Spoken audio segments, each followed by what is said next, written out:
Start है।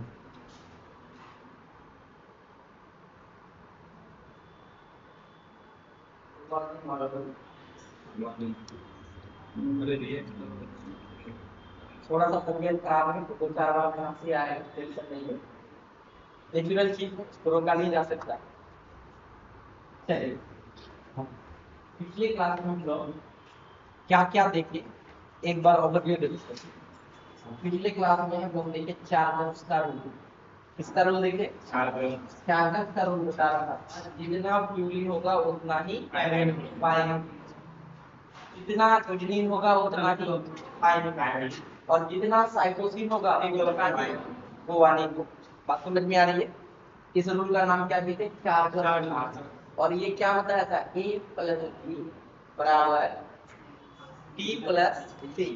ये ना होता है जितना एडेनिन, फिर से बोल रहे हैं A प्लस G बराबर T plus C।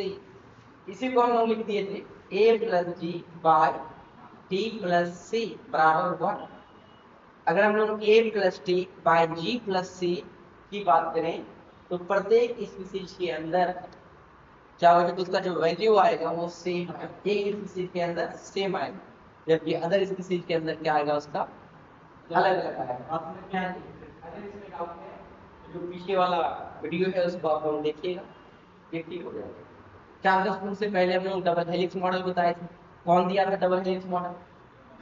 Watson three, यानी जो वो जो बताए थे कि ड्रॉप मतलब district drop leader line structure होता है नहीं, वो कौन बताया था? वाटसन और थ्री। ठीक है, यदि पिछले क्लास को आप लोग देख लीजिएगा अगर दिक्कत कुछ हो तो, और दिक्कत नहीं है तो कोई बात नहीं। पिछले क्लास में हम लोग क्या बात की देखिए, पिछले क्लास में जो देखे हम उसको नहीं देखने जा रहे हैं, आगे देखने जा रहे हैं। नेक्स्ट टॉपिक जो है मेरा वो पैकेजिंग। क्या नाम है? पैकेजिंग और डीएनए हेलिक्स।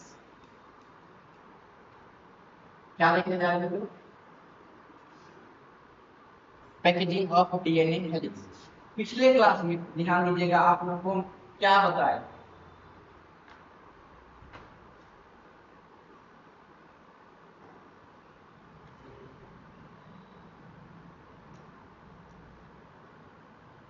पिछले क्लास में बताया कि ह्यूमन में जो न्यूक्लियोटाइड की संख्या है, टोटल हैप्लॉइड में किसकी बात कर रहे हैं? ह्यूमन का मतलब क्या होता है? एक से। देखिए आप ऊपर वाला लाइन कि ह्यूमन में एक सेट में जो न्यूक्लियोटाइड की संख्या वो कितना है? 3.3 into 10 to the power 9 base pair. अगर डिप्लॉइड में बताएं तो आप उसको क्या किए थे? 2 से गुना कर 6.6 into 10 to the power 9 base pair. बात समझ में आ रही है? फिर आपको बताए अगर आपको दो बेस पेयर के बीच का डिस्टेंस निकालने बोले तो क्या आप निकाल सकते हैं ना? पिछले दिन आपको पता था, क्या पता था कि दो बेस पेयर के बीच का डिस्टेंस कितना होगा? छोटो बताओ। अगर दो बेस पेयर का डिस्टेंस पूछे तो आप क्या किए थे? याद कीजिए 34 एंगस्ट्रम को हम लोग किससे भाग दिए थे? तो बताइए कितना आ जाएगा? 3.4 एंगस्ट्रम। अगर नैनोमीटर में निकाले तो 3.4 नैनोमीटर था, उसको कितना से भाग दे दिए? बताइए कितना आ जाएगा? 0.34 नैनोमीटर। तो यानी क्या आपको दो बेस पेयर के बीच का डिस्टेंस पता है? जैसा बता दो बेस पेयर के बीच का डिस्टेंस कितना होगा बताओ? अगर आप एंगस्ट्रम में बात करेंगे तो 3.4, नैनोमीटर में बात करेंगे तो 0.3। याद रखना अगर आप छोटू इसको मीटर में बदलना चाहते हैं तो आपको गुना करना पड़ेगा 10⁻⁻⁹ किससे गुना करना पड़ेगा? आपको बता है 1 किलो बराबर 1000 कितना ग्राम। तो अगर आप 1 किलो को ग्राम में बदलना चाहते हैं तो आपको क्या करना पड़ता है? 1000 से मल्टीप्लाई करना पड़ता है।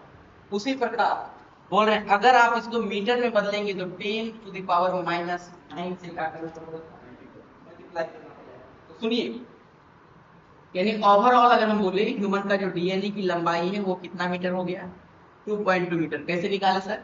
6.6 into 10 to the power 9 को मल्टीप्लाई कर दिए किससे 0.34 into 10 to the power -9 से कितना मीटर आ गया 2.2 हम क्या बताए ध्यान दीजिए एक बार फिर से समराइज कर रहे हैं हम पढ़ रहे हैं पैकेजिंग ऑफ डीएनए हेलिक्स क्या पढ़ रहे हैं packaging of DNA helix packaging of DNA helix ध्यान से तो बोल रहे जब पैक करेंगे तो दो प्रकार का ऑर्गेनिज्म है या तो यूकैरियोट दूसरा प्रोकैरियोट यूकैरियोट किसको कहते हैं ऐसा सजीव जिसके पास फिक्स्ड केंद्रक होता है उसको क्या बोलते हैं यूकैरियोट क्लास 11 में सबको बात की वैसा सजीव जिसके पास फिक्स्ड केंद्रक होता है क्या बोलते हैं यूकैरियोट और वैसा सजीव जिसके पास फिक्स्ड केंद्रक नहीं होता है उसको क्या बोलते हैं प्रोकैरियोट अब बोले आपको हम लोग का पहला आइडिया क्या है यूकैरियोट क्या आइडिया यूकैरियोट हम क्या बताए ह्यूमन में अगर एक सेट में देखेंगे तो कितना न्यूक्लियोटाइड होता है 3.3 हम लोग डिप्लॉयड है तो अगर डिप्लॉयड में बात करेंगे तो कितना हो जाएगा 6.6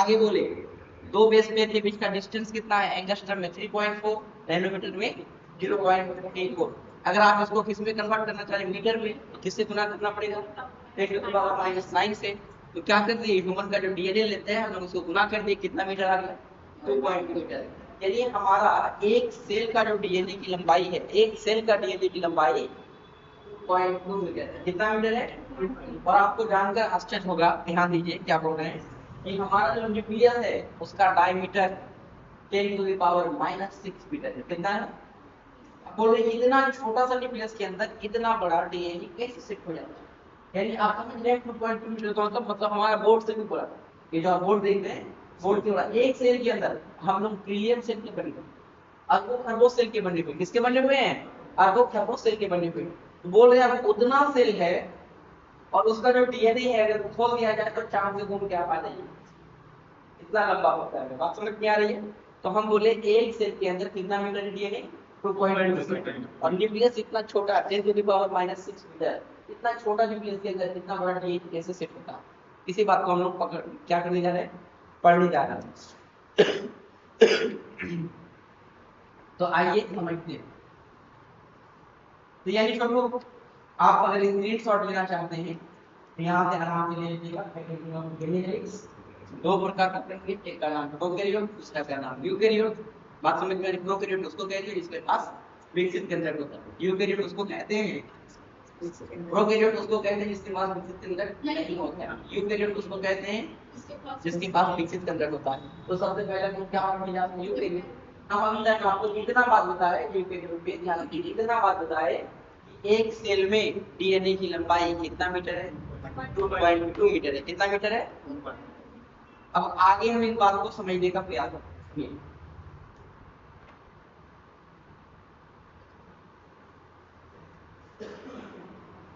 ये बात साफ साफ पता चला एक सेल में डीएनए की लंबाई कितना मीटर है बताइए 2.2 मीटर तो छोटू न्यूक्लियस का डायमीटर कितना है 10 to the power -6 मीटर होता कोई दिक्कत अब छोटू किसी चीज को जानना पड़ेगा जैसे मान लीजिए लड़का का एडमिशन किया होता लड़की के तरफ अगर लड़का को कंट्रोल करना है गाँव में मुश्किलों में अगर बेटा घर से बाहर निकल रहा है या ज्यादा ओवर काफी बोल रहा है तो शादी करा दिया जाता है जैसे बहू आई बेटा किस में आ जाता है कंट्रोल में आ जाता है छोटू रीजन क्या है दोनों का अपोजिट क्या अगर लड़का पॉजिटिव है तो लड़की क्या नेगेटिव है तो सबसे पहले हम लोग नेचर जान रहे हैं डीएनए का कैसा नेचर होता है तो बोल रहे हैं नेगेटिवली चार्ज और कैसा मॉलिक्यूल डीएनए कैसा चार्ज नेगेटिव चार्ज कैसा मॉलिक्यूल एसिडिक क्यों बोल रहे हैं छोटू याद कीजिए फास्फोरिक एसिड कौन सा एसिड था कैसा चार्ज बताइए नेगेटिवली चार्ज नेचर कैसा एसिडिक बोले छोटू इसको रैप करने के लिए अगर लपेटिएगा कम चीज पर छोटा चीज जैसे देखते हैं ऑटो पे अगर ऑलरेडी 4 लड़का में बैठा हुआ एक लड़की चले जाए देखा चारों एकदम चिपक एकदम साइड दे देगा बैठ जाओ भाई साहब ठीक वही अगर 2 ही लड़का रहे और तीसरा लड़का जाए तो और फैल के बैठेगा नहीं जगह नहीं है बराबर बात समझ में आ रही है ना तो आइए हम क्या बोले डीएनए कैसा चार्ज नेगेटिवली चार्ज और साथ में कैसा मॉलिक्यूल एसिडिक मॉलिक्यूल तो उसको निपटने के लिए अपोजिट चार्ज चाहिए तो कैसा चार्ज चाहिए बताइए पॉजिटिव चार्ज और वहां कैसा था छोटू? नेगेटिव। वो कैसा था? नेगेटिव था। ये कैसा? पॉजिटिव हो गया। याद रखिए वो कैसा था? एसिडिक। ये कैसा होना चाहिए? बेसिक। हम क्या बोले? डीएनए का नेचर एसिडिक और साथ में चार्ज के साथ नेगेटिव। तो कुछ ऐसा सामान चाहिए जो कैसा हो? पॉजिटिव और साथ में ऐसा हो। एक नाम है, इसका नाम है हिस्टोन। क्या नाम है? एक प्रोटीन है हिस्टोन प्रोटीन। हिस्टोन प्रोटीन कैसा चार्ज का होता है? पॉजिटिव चार्ज का होता है। कैसा नेचर का होता है? बेसिक नेचर का होता है। बात समझ में आ रही है? तो क्या लिखें इनको रैप करने के लिए? पॉजिटिव चार्ज बेसिक मॉलिक्यूल की क्या हो रही है? आवश्यकता होती है। वो कौन सा प्रोटीन है?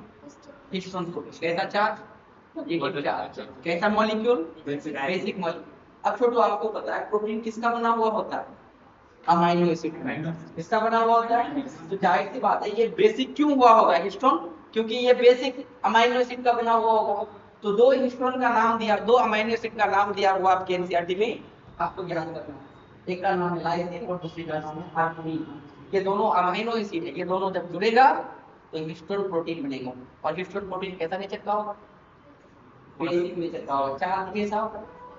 पॉजिटिव। अब सुनना क्या बोले? लाइसिन और अर्जिनिन नामक अमाइनो एसिड अधिक होता है किसमें? हिस्टोन प्रोटीन में। इसलिए हिस्टोन प्रोटीन कैसा नेचर का होता है? बेसिक नेचर का होता है। कोई प्रॉब्लम? आगे बढ़ते हैं। आइए कंपोनेंट ऑफ हिस्टोन देखने जा रहे हैं। क्या देखने जा रहे हैं? हिस्टोन प्रोटीन में क्या क्या चीजें होती हैं। तो हिस्टोन प्रोटीन में 5 चीजें होते हैं। H1 H2A H2B H3 H4। कितना चीज होता है बताइए हिस्टोन में? पहला H1, दूसरा H2A, तीसरा H2B, तीसरा H3, चौथा H4। H1 H2A H2B H3 H4। कितना चीज है बताइए? 5। और यहाँ नाइट्रोजन 4 है। H2A H2B H3 इसका दो मॉलिक्यूल होता है। H1 का कितना? एक मॉलिक्यूल। बात समझ में आ रही है? जिसे हिस्टोन ऑक्टामर कहते हैं। समझिए। सुन छोटू H2 यहाँ पे दिखा देते हैं डायग्राम में। यहाँ पे देखिए क्या है? H2A H2B H3 H4। ये आपको एक दिख रहा है, एक नहीं दिख रहा। रीजन क्या? एक पीछे। क्या पीछे आपको दिखाना संभव है क्या? जैसे मान लीजिए ये मेरा मोबाइल है, आपको इस बार तो दिख रहा है क्या? इस बार दिख रहा है। मान लीजिए एक मोबाइल और लगाना है, जैसे ये 2 मोबाइल दिख रहा होगा आपको। बात समझ में आ रही है? अब देखो तो कितना मोबाइल दिख रहा है आपको उधर से? एक दिख रहा है। उसी प्रकार H2A क्या बोलना चाह रहे हैं? H2A एक मॉलिक्यूल आगे एक मॉलिक्यूल पीछे। H2B एक मॉलिक्यूल आगे एक मॉलिक्यूल पीछे। H3 एक मॉलिक्यूल आगे एक मॉलिक्यूल पीछे। अगर विश्वास नहीं है तो बोर्ड के पीछे जाइएगा, दिखेगा। H4 कितना? तो एक आगे दूसरा पीछे। तो बताओ 4 आगे 4 पीछे कितना हुआ? 8। 8 को हम लोग केमिस्ट्री में क्या बोलते हैं? ऑक्टामर। तो क्या बोल रहे हैं? ये बन गया हिस्टोन ऑक्टामर। क्वेश्चन सुनिए, हिस्टोन ऑक्टामर में क्या नहीं पाया जाता है? H1 H2A H2B H3 H4। तो साफ साफ बोलो हिस्टोन ऑक्टामर में क्या नहीं पाया जाता? H1 नहीं पाया जाता। बात समझ में आ रही है? अब इस बात को करके दिखाते हैं, समझिए। बोले छोटू इसके अंदर ये देखो एक H1 है, सॉरी H2A है, दूसरा क्या है? H2B, तीसरा H3, चौथा ये H8, ये H2B, ये H3, ये H4। हमने उसको अच्छा लगे इसलिए एक डब्बा में रख दिया। इसका नाम क्या है? Histone octamer. क्यों? एक आगे है एक पीछे है। समझ में आ रही है? अब क्या होगा छोटू? ये जो आपका डीएनए है ये क्या क्या है? डीएनए। ये इस तरह से लिपटते लिपटते आया। क्यों लिपट रहा पता चलता है? क्यों लिपट रहा है बेटा? तो पता अभी तुम लोगों को पता है ना। और तुम्हें कब खाली जगह दोगे? तुम चार्ज अलग अलग है। डीएनए कैसा चार्ज का? नेगेटिव। साथ में एसिड। और ये कैसा? बेसिक। देखो एक चक्कर इधर से हमारा एक पीछे से आ रहा है। जैसे ये मोबाइल है, आप इधर से तो दिखाई दे रहा, लेकिन जब इधर से जाएगा तो क्या आपको दिखाई देगा इधर वाला? नहीं ना। ये बच्चा तो मोबाइल नहीं दिखा रहे, सस्ता सस्ता मोबाइल है। बाद में कमेंट मत करना कि सर मोबाइल अच्छा है। सुनिए, तो इधर से आया एक, कहां चला? देखो ऊपर से। अब ये पीछे से, अब निकलेगा कैसे? देखो बात समझ में आया? देखो ये निकला है। फिर से कोई होगा, क्या नाम है? ये दूसरा वाला हिस्टोन ऑक्टामर, वही चार चीज H2A, H2B, H3, H4। ये देखो लिपटते लिपटते आया यहाँ, फिर ये कहां से आएगा, पीछे से, यहां से निकला, फिर कोई दूसरा हिस्टोन होगा। और समझ में आ रहा है, ये मान लीजिए हिस्टोन ऑक्टामर H1 और H2A, H2B, H3, H4। बात समझ में आ रही है, ध्यान दीजिए। फिर ये लिपटते लिपटते आएगा, देखिए इस तरह से आपके एनसीईआरटी में दिया हुआ, ये देखो यहाँ से क्वेश्चन, फिर यहाँ से ये क्या हो जाएगा, निकल जाएगा। ठीक है, आपके एनसीईआरटी में दिया है कि ये पौने 2 चक्कर मारो, 1/3/4, इसको क्या बोलते हैं, पौने 2 चक्कर। कितना चक्कर मारा, पौने 2 चक्कर। अब बताओ यहाँ से यहाँ तक। अच्छा एक बात और जानो, H1 था ना, ये H1 का काम क्या है, इसको बांध देगा, देखो इसको बांध देगा, ताकि ये जो है रस्सी जो है खिसके नहीं। H1 का काम क्या है बताओ, बांध दिया इसको, देखा ना, बांध दिया, ये H1 का काम है। तो बताओ H1 भी यूज में आया कि नहीं आया, ठीक है। ये वाला यहाँ से लेकर यहाँ तक, ध्यान दीजिएगा, यहाँ से लेकर यहाँ तक, इसको बोलते हैं हम लोग न्यूक्लियोसोम। क्या बोलते हैं, क्या बोलते हैं इसको, न्यूक्लियोसोम में क्या है बताइए तो बोले छोटू, एक तो डीएनए है, कितना चक्कर, पौने 2 चक्कर, पौने 2 चक्कर क्या है, डीएनए। अब प्लस कौन है, हिस्टोन ऑक्टामर, हिस्टोन, ये दोनों को मिला के हम लोग क्या बोल दिए, न्यूक्लियोसोम। क्या बोल दिए बताइए, न्यूक्लियोसोम। ठीक है, उसी प्रकार ये दूसरा न्यूक्लियोसोम, ये तीसरा न्यूक्लियोसोम। एक न्यूक्लियोसोम में 200 बेस पेयर होता है। कितना बेस पेयर होता है, क्योंकि डीएनए होगा तो बेस पेयर होगा। बीपी मतलब ब्लड प्रेशर नहीं है डियर, क्या है, बेस पेयर। एक न्यूक्लियोसोम में कितना बेस पेयर, 200। अब बताओ ये लिपटते लिपटते, अब जब देखोगे इतना बड़ा थोड़ी दिखाई देता था, ये कैसा दिखाई देगा, ये ऐसा दिखाई दे रहा है, ये धागा और धागा के ऊपर एक मोतीनुमा संरचना, धागा के ऊपर ये कौन सा संरचना, ये मोतीनुमा संरचना। ये मोतीनुमा, मोतीनुमा क्या है पता चल रहा है ना, ये कौन चीज है, ये वही है हिस्टोन ऑक्टामर। ये देखो, जब ऐसा स्ट्रक्चर हो जाए तो बोलते हैं क्रोमेटिन। क्या बोलते हैं बताइए, क्रोमेटिन। और क्रोमेटिन को हम क्या बोलते हैं, बीट्स। बीट्स मतलब मोतीनुमा संरचना, बीट्स। किस पर बीट्स, स्ट्रिंग पर। स्ट्रिंग मतलब समझ लें, बीट्स ऑन स्ट्रिंग मतलब धागा, धागा के ऊपर मोतीनुमा संरचना। ये क्या बन गया, क्रोमेटिन। क्या बन गया, समझ में आया, क्रोमेटिन। क्या बोले छोटू, किस पे लिपटेगा, हिस्टोन ऑक्टामर। कौन लिपटेगा, डीएनए। अब देखो ये वाला जो आप देख रहे हैं क्रोमेटिन, हम आपको आगे दिखा रहे हैं, ये क्रोमेटिन, ठीक है। इसको एक स्ट्रक्चर से गुजरना पड़ता है जिसका नाम न्यूक्लियोप्लाज्मिन है, और आपके एनसीईआरटी में नहीं दिया होगा, तो आपका मर्जी, याद करना होगा तो कर लीजिएगा, नहीं याद करना होगा तो आप हो सकते, लेकिन बेहतर है कि आप क्या कीजिए इसको। इसका नाम क्या बोल रहे हैं हम लोग, न्यूक्लियोप्लाज्मिन। ये भी एक प्रकार का प्रोटीन।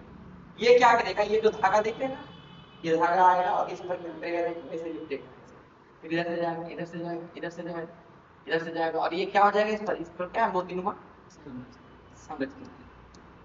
ये इस मशीन में घुसने के बाद उसको कॉइल कर दिया, क्या कर देगा बताओ, कॉइल कर देगा।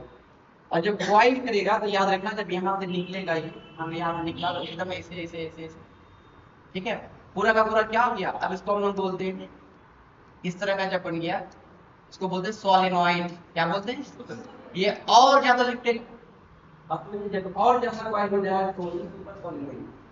क्या बोलते हैं, सुपर। आपके एनसीईआरटी में नहीं है।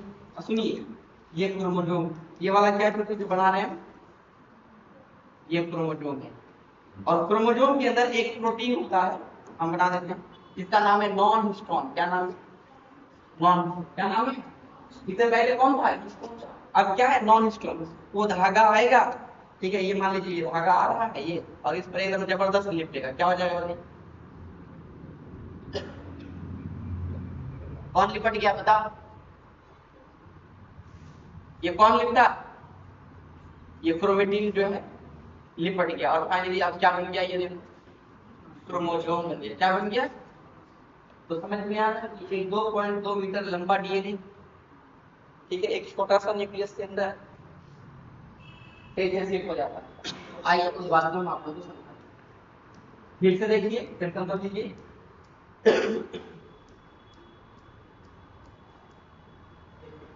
डीएनए की लंबाई कितना मीटर?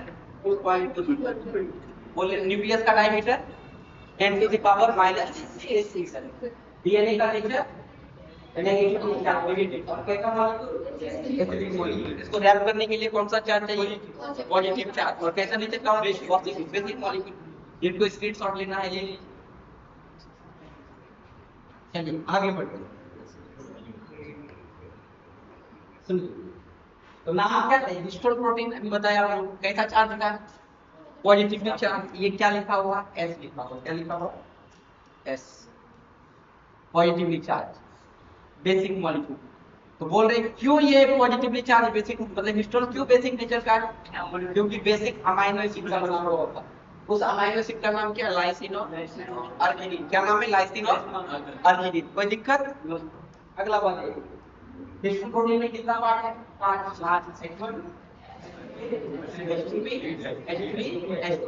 H2A का कितना? 2। सिर्फ H1 का एक मॉलिक्यूल, बाकी सबका दो मॉलिक्यूल। तो बताइए ये दो का कितना बन जाएगा? 8। ये बन गया क्या? Histone octamer. क्या नहीं है उसमें? H1 नहीं है। जिसको स्क्रीनशॉट लेना हो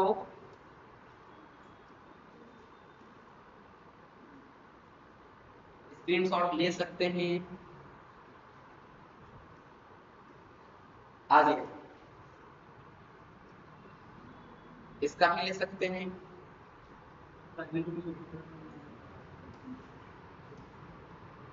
अब यहां से समझने का प्रयास करते हैं। देखो छोटू, अभी क्या बोल रहे थे? ये हिस्टोन ऑक्टामर है, ये दूसरा है, ये तीसरा है। डीएनए आ रहा है, कितना चक्कर मार रहा है? पौने 2 चक्कर। ठीक है, देखो आया, फिर पीछे से निकला, फिर आगे आया, फिर यहाँ देखो सर पीछे से निकला। इस तरह से ये आगे से यहाँ पे क्या दिखा रहे छोटू? ये निपटने के बाद अब ऐसा दिख रहा है। भागानुमान संरचना के ऊपर क्या दिख रहा है? मोती। उसी को हम क्या बोलते हैं? क्रोमेटिन। और यहाँ से लेकर यहाँ तक को हम लोग क्या नाम दिए? यहाँ से लेकर के यहाँ तक को क्या नाम दिए? न्यूक्लियोसोम। न्यूक्लियोसोम में क्या है? तो हिस्टोन ऑक्टामर है और प्लस दे दिए हैं पौने 2 चक्कर किसका? टर्न ऑफ डीएनए, मतलब पौने 2 चक्कर डीएनए, दोनों को मिला के क्या बोलते हैं? न्यूक्लियोसोम। और न्यूक्लियोसोम में कितना बेस पेयर होता है? 200 बेस पेयर। एक न्यूक्लियोसोम में 200 बेस पेयर। उसके बाद है दूसरा। और देखिए इस डीएनए को बांधने के लिए कौन सा H1 जिसको हम लोग क्या बोलते हैं? लिंक कर लिंक। क्या बोल देते हैं? लिंक कर। अब बताओ ये लिपटते गया और उसके बाद अब ऐसा संरचना दिख रहा है। ये धागा है और ये जो है वो तीन मास संरचना, इसका नाम हिस्टोन ऑक्टामर। क्या नाम है? Histone octamer. अब बोल क्या रहे हैं तो ध्यान देना। ये जो क्रोमेटिन है ये किसके अंदर घुसा? न्यूक्लियोप्लाज्मिड के अंदर। किसके अंदर घुसा? न्यूक्लियोप्लाज्मिड के अंदर घुसा। देखो चक्कर मारा और ये क्या हो गया? देखिए एक कॉइल स्ट्रक्चर हो गया, तो क्या बोलते हैं? सॉलिडॉइड। आपके एनसीईआरटी में प्लाज्मिड का चर्चा है, नाइन सॉलिडॉइड। और सॉलिडॉइड के बाद फिर ये और ज्यादा कंडेंस हो जाएगा, सुपर सॉलिडॉइड। और ये देखिए पहले से यहाँ हरा कलर का क्या प्लेन था? Non histone chromosomal protein. ये उसी को बोलते हैं NHCP। ये गया और उसके ऊपर में क्या हो गया? देखिए लिपट गया। इस तरह से 2.2 मीटर लंबा डीएनए क्या हो जाता है? एक छोटा सा न्यूक्लियस के अंदर फिट हो जाता है। बात समझ में आ रही है? तो ये हम लोग पढ़ रहे थे यूकैरियोट में कैसे, ठीक है, डीएनए का क्या होता है? पैकेजिंग होता है। और लास्ट में ये 11 में हम आप लोगों को पढ़ाए थे कि क्रोमेटिन 2 प्रकार का होता है। एक का नाम हेटेरोक्रोमेटिन, दूसरे का नाम यूकैरियोट। क्रोमेटिन कितना प्रकार का? 2 प्रकार। किसके आधार पर छोड़ू? अच्छा, क्रोमेटिन किसको कहते हैं? क्रोमेटिन क्या है? धागा के ऊपर मोतीनुमा हो जाता है, इसलिए क्या बोलते हैं? बिट। तो क्रोमेटिन कितना प्रकार का? 2 प्रकार का। एक का नाम हेटेरोक्रोमेटिन और दूसरे का नाम यूक्रोमेटिन। याद रखना हेटेरोक्रोमेटिन मतलब जो ज्यादा उलझ गया है, पूरा उलझा हुआ है, पूरा कंडेंस हो गया, तो क्या बोलते हैं? हेटेरोक्रोमेटिन।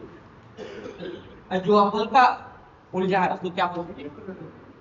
अब बताओ ज्यादा अगर क्वाइट होगा तो वो ज्यादा रंग लेगा कि जो कम क्वाइट होगा वो ज्यादा रंग लेगा? तो जो ज्यादा क्वाइट होगा वो ज्यादा रंग लेगा। तो हेटेरोक्रोमेटिन को जब लगा अभी इसका मतलब क्या है? तो ये ज्यादा रंग ले लेगा और ये क्या लेगा? कम रंग लेगा। अच्छा जब खोलना चाहेंगे तो ये आता खुलेगा कि ये खुलेगा? ये खुलेगा। मतलब क्या है? ये कम हमेशा में भाग नहीं लेगा, क्योंकि ये जब आगे बढ़ना होगा तो ये खुलना पड़ेगा।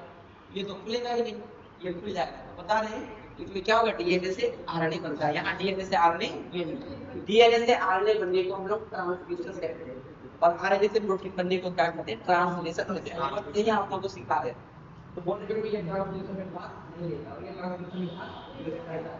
जाहिर सी बात है, ये एक्टिव पार्ट है, नॉन एक्टिव, और ये क्या एक्टिव पार्ट है। ये क्या करेगा, प्रोटीन बनाएगा। सीधा सवाल होता है कि क्रोमेटिन कितना प्रकार का, दो प्रकार का। क्रोमेटिन कितना प्रकार का, एक का नाम हेटेरोक्रोमेटिन, दूसरे का नाम यूक्रोमेटिन।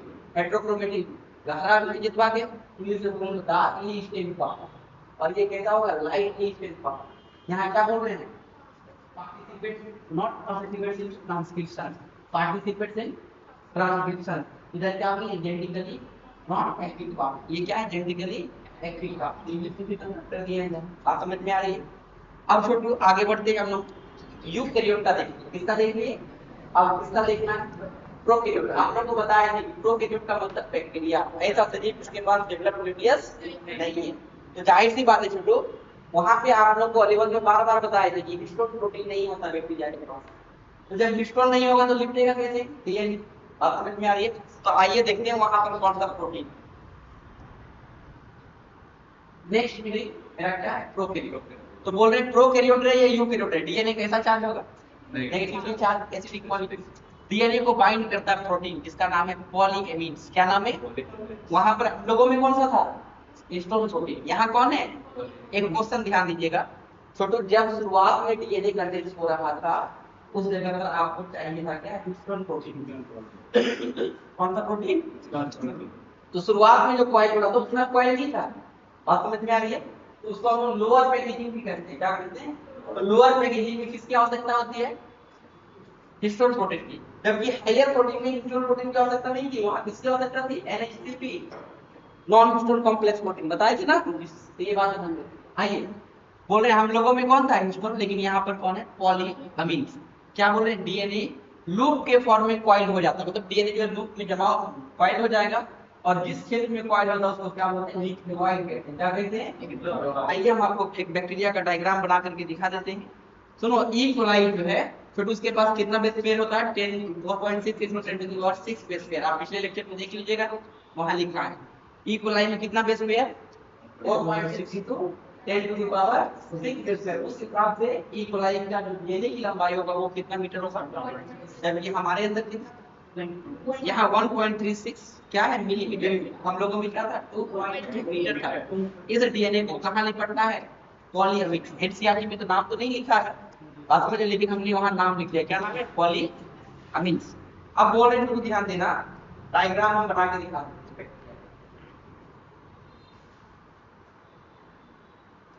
सुनिए यहाँ बना, एक अगर आप बैक्टीरिया देखिएगा, क्या नाम है, फिर बाहर वाला लेयर का नाम ग्लाइकोकैलिक्स होता है। क्या नाम होता है, जो उसके अंदर होता है उसका नाम क्या होता है, सेल वॉल होता है। क्या होता है,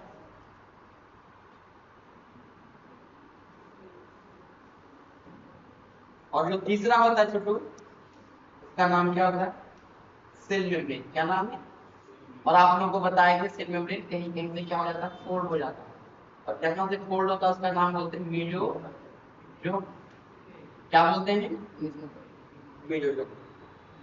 छोटू ये वाला लेयर का नाम होता है ग्लाइकोकैलिक्स। दूसरा वाला का नाम होता है ये सेल वॉल।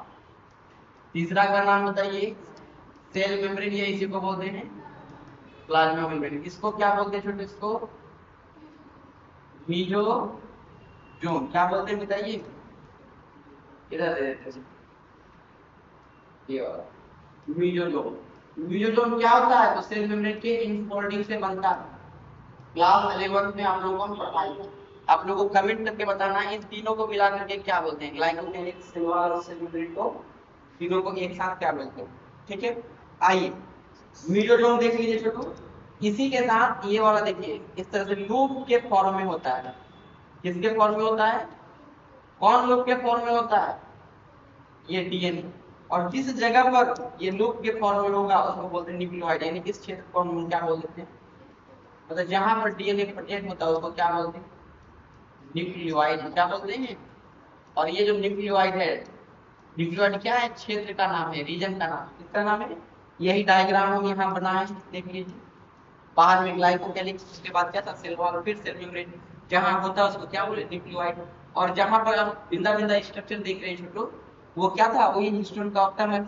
और ये कैसा हो गया है, सुपर कॉइल हो गया। कैसा हो गया है, सुपर कॉइल। इस स्ट्रक्चर का नाम क्या है, जो infolding of cell membrane, infolding of cell membrane को क्या बोलते हैं। आपको कुछ याद रखना है, कितना बात समझे कि अगर ह्यूमन है, ह्यूमन में डीएनए की लंबाई 2.2 मीटर है, तो वो किस में लिपटेगा जाके, हिस्टोन ऑक्टामर के पूरे दो चक्कर लगा। फिर क्या हो जाएगा, न्यूक्लियोप्लाज्म में टर्न हो जाएगा, नहीं रोटेट कर जाएगा, टर्न हो जाएगा, और टर्न होने के बाद वो जाकर के एनएचसी क्रोमोसोम के एनएचसी में जाकर के वो क्या हो जाता है, लिपट जाता है। प्रोकैरियोट में सिंपल सा बात है, न्यूक्लियोप्लाज्म के चारों तरफ क्या कर जाएगा, लिपट जाएगा। और जिस क्षेत्र पर होता है उसको हम क्या बोलते हैं, न्यूक्लियोप्लाज्म। याद रखिएगा, जो प्रोकैरियोटिक ऑर्गेनिज्म है उसमें ये मत सोचिएगा कि सर ऑर्गेनिल नहीं है, सिर्फ ऑर्गेनिल नहीं है पूरे में फैला हुआ, नहीं।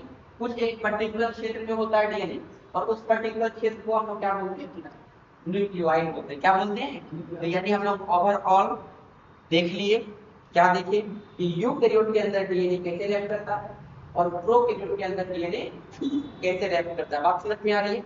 अगला जो हम लोग टॉपिक जा रहे हैं उसका नाम है सर्चिंग ऑफ जेनेटिक मटेरियल। क्या है, सर्चिंग ऑफ जेनेटिक मटेरियल। तो आइए सर्चिंग ऑफ जेनेटिक मटेरियल को हम पढ़ने के लिए जा रहे हैं।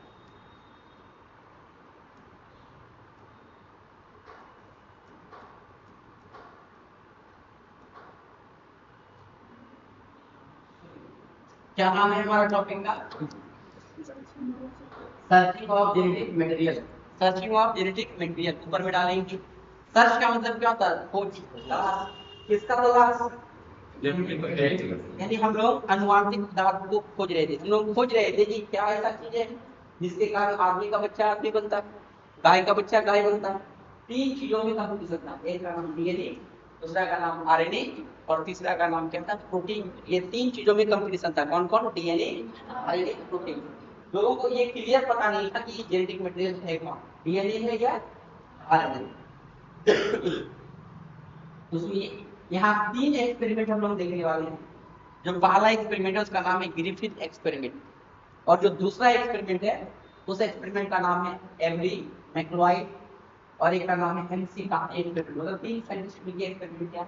और चौथा अल्बर्ट सिंह और मार्था चीनी। ये कुल मिलाकर हम कितने एक्सपेरिमेंट देखने वाले हैं, तीन एक्सपेरिमेंट को देखने वाले हैं। तो आइए देखना क्या है, पता करना है जेनेटिक मटेरियल डीएनए है या आरएनए है या प्रोटीन। सुनिए, सर्चिंग ऑफ जेनेटिक मटेरियल, यानी हम लोग का टॉपिक क्या है, जेनेटिक मटेरियल को हम तलाश करें। तो पहला एक्सपेरिमेंट पढ़ रहे हैं।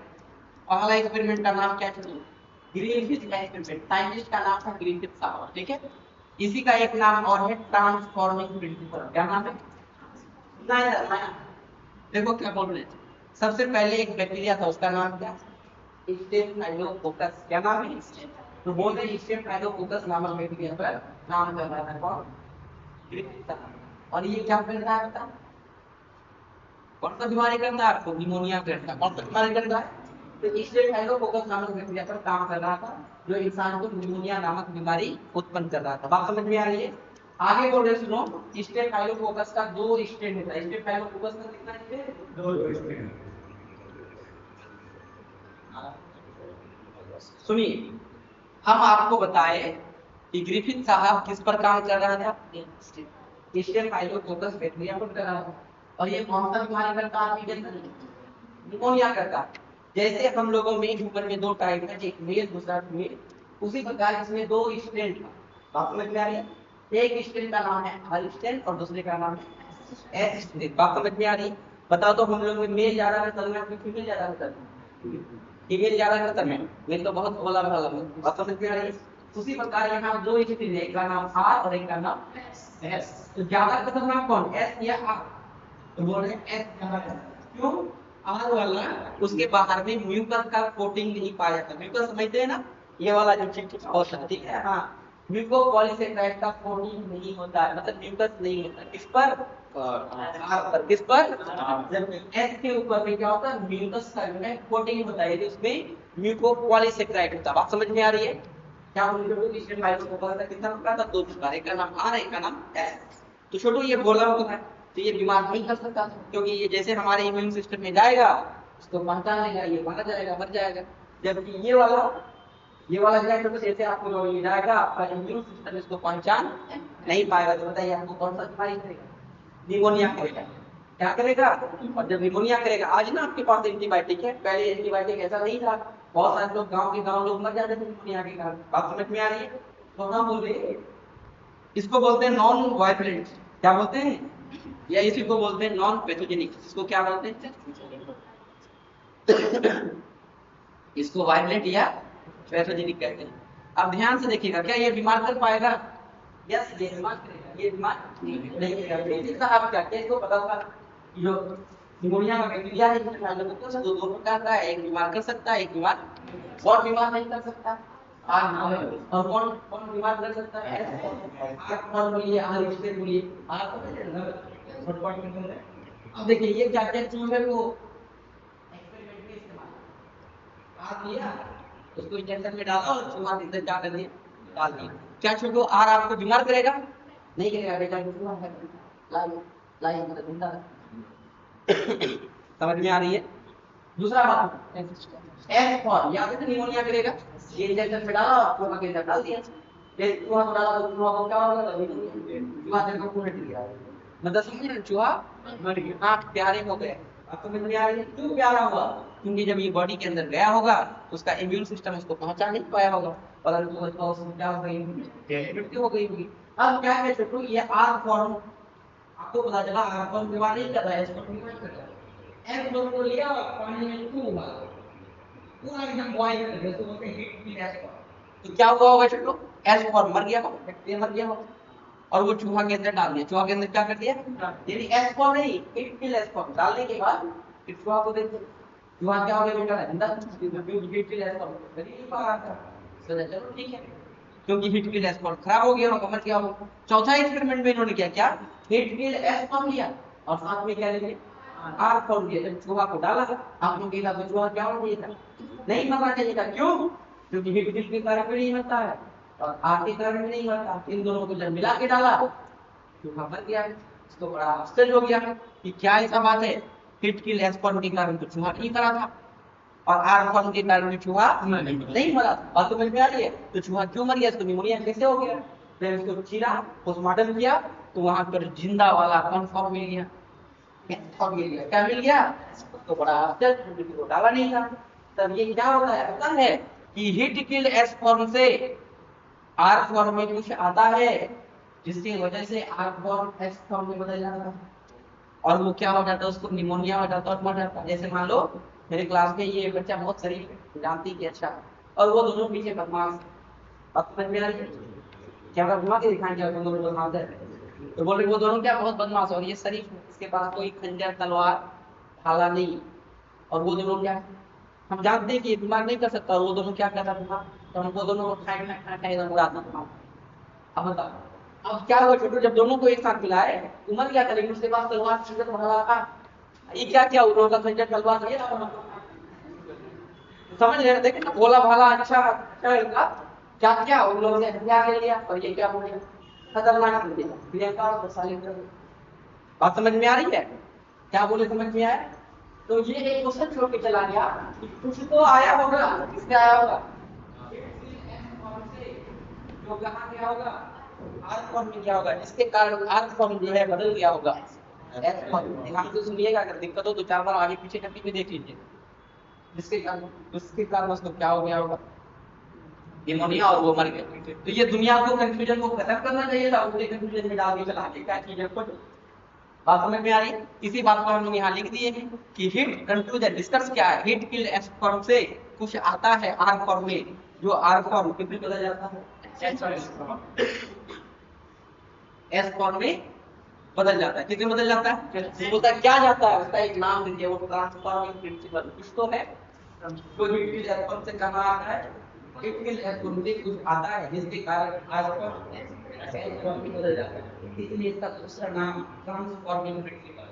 ये दुनिया को और क्वेश्चन देकर के चला गया, क्या है भाई पता कर। बात समझ में आ रही है कि हिट किल एस फॉर्म को हिट किल एस फॉर्म से आया और आर फॉर्म को किसने बदल दिया? एस फॉर्म में बदल दिया। जो दूसरा एक्सपेरिमेंट है उसका नाम अभी आप लोगों को बता रहे थे एवरी, मैक्लॉइड और एमसी कार्टी, नाम है एवरी, मैक्लॉइड और एमसी कार्टी।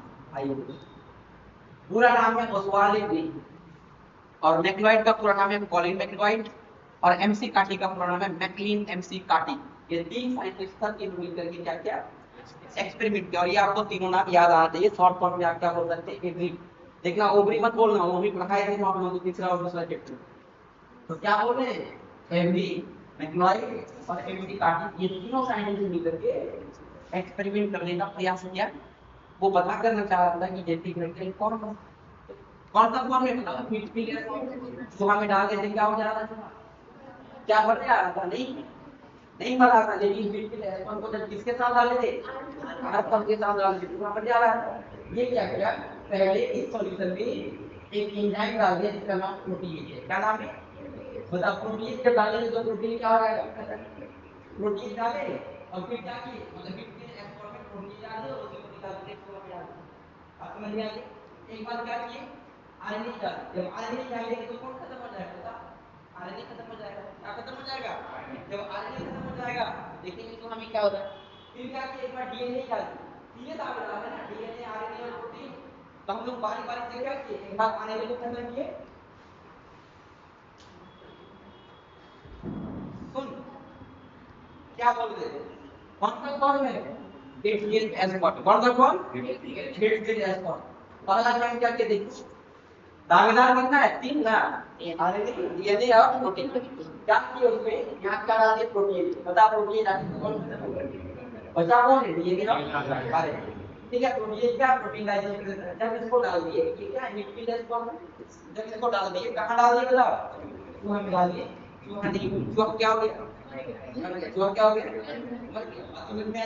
अगला देखो क्या, इसमें क्या डाल दिए, आरएनए, कौन मतलब कौन बचा, बचा कौन है, डीएनए और प्रोटीन। जब चूहा डाले बन गया। तो ऐसा तो कुछ होगा जिसके कारण ये बन जाता है, न्यूक्लियर एटॉम किसमें बदल जा रहा है, किसमें बदल जा रहा है, एस फॉर्म में बदल जा रहा है। अभी न्यूक्लियर फॉर्म किसमें बदल जा रहा है, एस फॉर्म। यहाँ क्या डाल दिए, डीएनए डाल दिए। कौन खत्म, डीएनए डाल दिए, क्या डाल दिए, तो डीएनए के कारण कौन खत्म, डीएनए खत्म। और जब इसको चूहा में डाले, चूहा में जब बिगड़ा क्या था, जिंदा था। इससे क्या पता चल रहा है कि वो चीज डीएनए ही होगा जिसके कारण न्यूक्लियर एस फॉर्म किसमें बदल जा रहा है, एस फॉर्म में बदल जा रहा है। किसमें बदल जा रहा है, यहाँ डीएनए था तो देखो बदल जा रहा है, यहाँ डीएनए था बदल जा रहा है, यहाँ डीएनए नहीं है तो क्या होगा, नहीं बदल पा रहा, जिसके कारण चूहा देखो पूरा कुछ है। और समझ में आ रही है, तो क्या कंक्लूजन दिया देखो, कंक्लूजन ये दिया कि डीएनए जेनेटिक मटेरियल होता है, आर फॉर्म को किसमें बदल देता है, डीएनए ही वो चीज है जो आर फॉर्म को किस फॉर्म में बदल देता है, एस फॉर्म में बदल देता है। ये कौन दिया, एमसी कार्टी और एवरी, एवरी, मैक्लॉइड और एमसी कार्टी। ये प्रूव कर दिया कि डीएनए क्या है, जेनेटिक मटेरियल है। लेकिन याद रखना दुनिया इसको नहीं माना, दुनिया इसको नहीं माना, जैसे मेंडल को नहीं माना उसी प्रकार इसको भी नहीं माना। बात समझ में आ रही है, इसको नहीं माना, बात समझ में आ रही है। अब आगे बढ़ते हैं, सुनो ध्यान देना। जो तीसरा एक्सपेरिमेंट है नाम तो उसका नाम, दो साइंटिस्ट है, एक का नाम अल्फ्रेड हक्सी है, दूसरे का नाम मार्था चेज। क्या नाम है, तो अल्फ्रेड हक्सी महिला, और महिला का बात को ज्यादा लोग मानते हैं, हालांकि ऐसा बात नहीं। वो कैसा प्रूफ किया पता, अनइक्विवोकल प्रूफ दिया। कैसा दिया, अनइक्विवोकल प्रूफ किसको कहते हैं समझिए, मतलब जिसमें कोई उंगली नहीं उठाया जा सकता। जैसे मान लो न्यूज़ अगर टॉप कर जाए तो हम बोलेंगे ये जो पढ़ते लिखी नहीं कैसे टॉप कर दी। आप समझ में आ रहा है, तो देखो तो सवाल उठ गया ना। लेकिन वही चेतना अगर टॉप कर जाए तो इसमें कोई सवाल नहीं है, किंतु परंतु वाला सवाल नहीं। रीजन क्या है, क्योंकि पता है वो पढ़ती। बात समझ में आ रही। उसी प्रकार जो तीसरा एक्सपेरिमेंट था जिसका नाम अल्फ्रेड हर्शी और मार्था चेज, ये दोनों मिलकर एक्सपेरिमेंट किया। वहां एक शब्द लिखता है अनइक्विवोकल प्रूफ, मतलब इसमें कोई किंतु परंतु नहीं किया जा सकता। ये एकदम प्रूव कर दिया कि डीएनए ही वो चीज है जो क्या करता है, जनरेशन मतलब कैरेक्टर को लेकर के जाता है। किसको लेकर के जाता है, तो ये जो तीसरा एक्सपेरिमेंट है अल्फ्रेड हर्शी और मार्था चेज का, तो हम लोग नेक्स्ट लेक्चर में देखेंगे। ठीक है, आज ये दो लेक्चर हम लोग देखें। बात समझ में आ रही है, तो मिलेंगे अगले दिन। तब तक के लिए tata. Bye bye, see you advance में, गुड नाइट। आप लोग उसको देखते रहिए, लाइक कमेंट और सब्सक्राइब कीजिएगा तो अगला दिन डालेंगे वीडियो, और नहीं कीजिएगा तो वीडियो डालना बंद कर दीजिए। ठीक है, इसे जरूर देखिए, और दिक्कत होता तो 4 बार देखिए, कमेंट कीजिए, हम रिप्लाई देने का पूरा प्रयास करेंगे। ठीक है, tata bye bye, see you, good night. पता नहीं कब आप लोग मॉर्निंग में देख रहे हैं या नाइट में देख रहे हैं, जो भी देख रहे हैं। अरे भाई